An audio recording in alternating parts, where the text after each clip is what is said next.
recherche de vérité et de compréhension, alors tu es bon endroit. Bienvenue dans le Codex.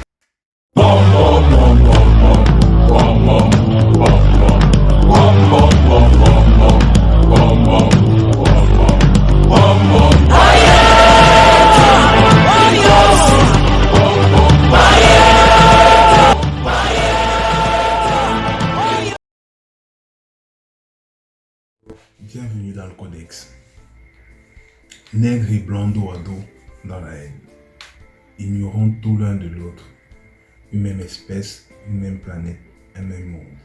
Mais deux réalités bien différentes. Africa. Ce terme n'a jamais été la solution pour nous nègres, mais juste un moyen de jeter la pierre de la négritude. Les grands hommes qui ont lutté pour la souveraineté africaine l'ont démontré. À nous jeunes aujourd'hui de prendre les rênes. Chacun d'entre nous, au moins une fois dans sa vie, a entendu parler ou a entendu juste comme ça en passant le mot nègre ou alors le mot négritude. Mais savons-nous en réalité ce que ces deux mots signifient? Avant donc d'entrer dans le vif du sujet, j'aimerais que nous retournions à la genèse de ces deux mots. Nègre. Nègre est défini par les Occidentaux comme étant un substantif masculin, négresse au féminin, adjectif qualificatif du mot noir, qui au fil des années a pris dans le français standard une connotation péjorative et raciste désignant les noirs. Cette définition est remise en cause par le courant de la négritude. En réalité, nègre signifie tout simplement en créole haïtien homme.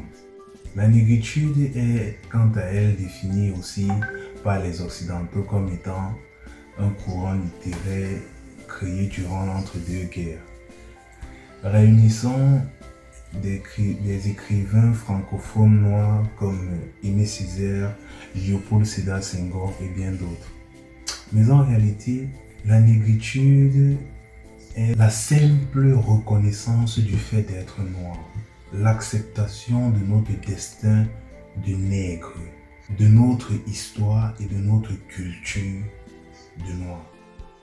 Amis et frères nègres, dans mes vidéos, je ne m'attaque en aucune façon à une quelconque politique africaine ou occidentale. Bien que tout au long de celle-ci, vous rencontrerez ou pas des points de similitude avec des politiques aussi bien africaines qu'occidentales. Mais en réalité, je viens plutôt avec le but de faire comprendre à mes frères nègres l'importance capitale de notre réveil et de notre compréhension des messages subliminaux. Le nègre a toujours cette manière de vouloir imiter le blanc. Cela pour ne pas se faire remarquer, pour pouvoir entrer dans la société et trouver une place. Or, c'est le contraire qui se produit à chaque fois. Il ne fait que attirer le mépris du blanc. Le romancier Hergel l'a dit, ce n'est pas par la négation du singulier qu'on arrive à l'universel, mais c'est plutôt par son apprivoisement. Et à la lumière de la réponse de Léopold Sédar Senghor qui dit « Plus nous serons noirs, plus nous serons hommes ». Nous jeunes, nous avons besoin d'assumer ce patrimoine que la nature nous a donné. Au lieu de la rejeter et de chercher plutôt à ressembler à l'image de l'Occident. Nous sommes nègres et nous devons en être dignes et faire de cela notre plus grande force pour créer et développer.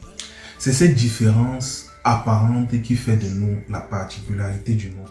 Après l'ère de la colonisation physique et économique, nous faisons face à une nouvelle forme de suprématie blanche. Celle qui pour moi est et sera certainement la plus dangereuse et la plus néfaste de toute l'histoire de l'Afrique. J'ai nommé la colonisation spirituelle et psychique. Dans ma prochaine vidéo, j'entrerai en profondeur et ce sera mon sujet principal, la nouvelle forme de colonisation, la colonisation spirituelle et psychique.